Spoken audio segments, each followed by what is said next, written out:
आपको हलवाई स्टाइल की शादी ब्याह में इस्तेमाल की जाने वाली बहुत ही ज़्यादा टेस्टी गुड़ इमली की चटनी बनाना बताती हूँ कैसे बनाई जाती है। ये खाने में जितनी ज़्यादा टेस्टी लगती है इसे बनाना उतना ही आसान है।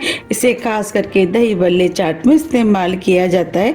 इस चटनी को मैं आपको दो तरीके से बनाना बताऊंगी, तो चलिए देख लेते हैं इसे कैसे बनाया जाता है। गुड़ इमली की चटनी बनाने के लिए ये हमने 200 ग्राम इमली लिए। ये हमें इजीली मार्केट में मिल जाती है। सबसे पहले हम इमली को बॉईल कर लेते हैं। उसके लिए 2 कप पानी हम इस पैन में डाल देते हैं।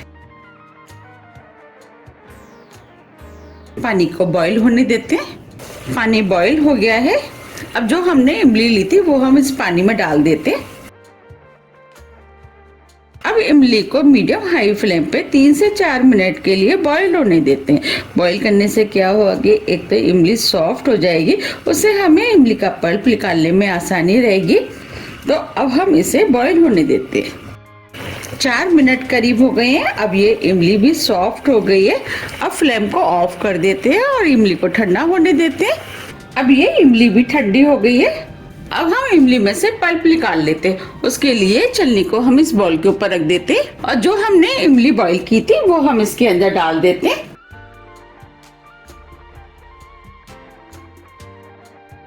इस तरीके से हम इमली के अंदर से पूरा पल्प निकाल लेते हैं।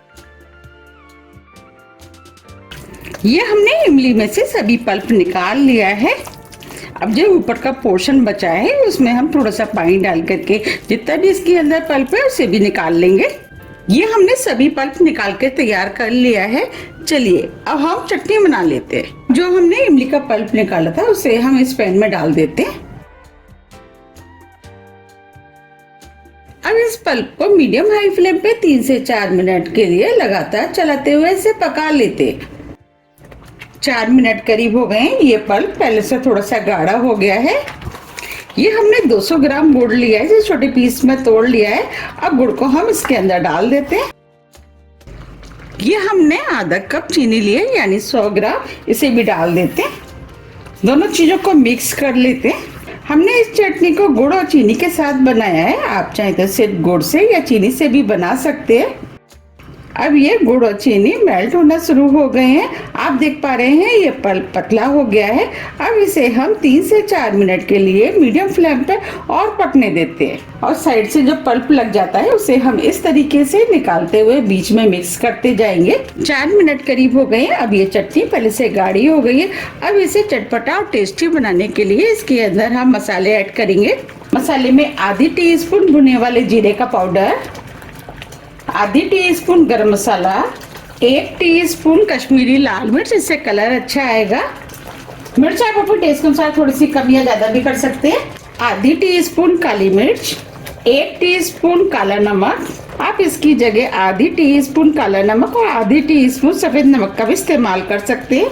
1 टीस्पून सौंठ पाउडर, इसे जिंजर पाउडर भी बोलते हैं। अब सभी मसालों को हम मिक्स कर लेते हैं। अब हम इस चटनी को 2 मिनट के लिए और पका लेते हैं।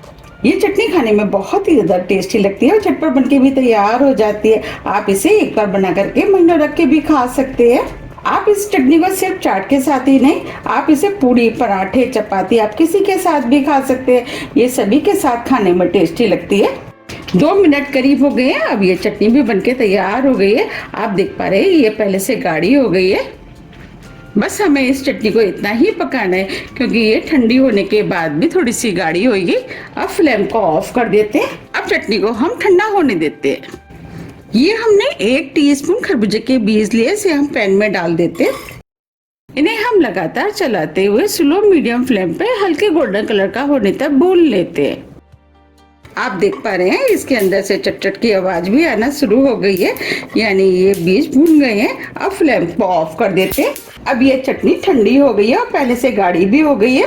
बस हमें इसी टाइप की चटनी चाहिए। तो हमने बीज भुने थे वो हम इसके अंदर डाल देते हैं और बीजों को मिक्स कर देते हैं। आप चाहे तो इसके अंदर किशमिश, छुहारे का भी इस्तेमाल कर सकते हैं। हम 2 तरह की चटनी बना रहे हैं। जो हमने चटनी बनाई थी उसमें से हम आधी से ज्यादा चटनी हम इस बॉल में डाल देते हैं।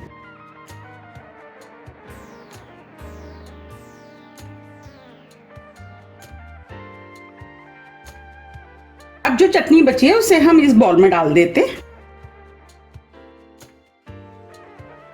ये हमने दोनों बाउलों में चटनी डाल दी है। ये हमने सादा चटनी बनाई है। दूसरी वाली चटनी को हम फ्रूट की चटनी बनाएंगे, तो उसके लिए ये हमने कुछ फ्रूट्स लिए हैं। फ्रूट्स में आधा केला, 2 टेबलस्पून अनार, 2 टेबलस्पून हरे वाले अंगूर, 2 टेबलस्पून काले वाले अंगूर। फ्रूट आप अपने टेस्ट के अनुसार थोड़े से कम या ज्यादा कर सकते हैं, या जो भी आपको पसंद है वो डाल सकते हैं। अब हम सभी फ्रूट्स को इस चटनी में डाल देते हैं।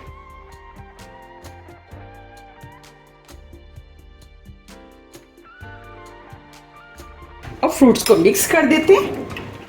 ये दोनों ही चटनियाँ खाने में बहुत ही ज़्यादा टेस्टी लगती है। आपको जो भी चटनी पसंद आती है आप उसको बना सकते हैं। और इस चटनी की सेल्फ लाइफ थोड़ी सी कम होती है क्योंकि हमने इसके अंदर फ्रूट्स का इस्तेमाल किया है। इस चटनी को आप 4 से 5 दिन के लिए रख करके खा सकते हैं। और इस वाली चटनी की लाइफ काफ़ी होती है। इसे आप 3 से 4 महीने के लिए फ्रिज में रख करके खा सकते हैं। और जब भी आपको खाना है आप निकाल करके इसका यूज़ कर सकते हैं। ये दोनों ही इमली की खट्टी मीठी चटनी बनके तैयार हो गई है। ये दोनों ही चटनियाँ खाने में बहुत ही ज़्यादा टेस्टी बनी है। अब मैं आपको चटनी को पास से भी दिखा देती हूँ। देखिए कितनी बढ़िया चटनी बनके तैयार हुई है। इसे आप दही बल्ले, चाट, पापड़ी आप किसी के साथ भी खा सकते हैं। अब मैं आपको दूसरी चटनी को भी पास से दिखा देती हूँ। देखिए ये दूसरी वाली चटनी भी बहुत ही ज़्यादा टेस्टी बनके तैयार हुई है। आपको इन दोनों में से कौन सी चटनी ज़्यादा पसंद आई आप मुझे कमेंट्स बॉक्स में लिख के ज़रूर बताइएगा। वैसे ये दोनों ही चटनियाँ खाने में टेस्टी लगती हैं। अगर आपको मेरी रेसिपी थोड़ी भी पसंद आती है तो रेसिपी को लाइक कीजिए, चैनल को सब्सक्राइब कीजिए और ज़्यादा से ज़्यादा शेयर कीजिए। अब हम फिर मिलते हैं इसी तरह की टेस्टी रेसिपी के साथ। जब तक के लिए नमस्कार।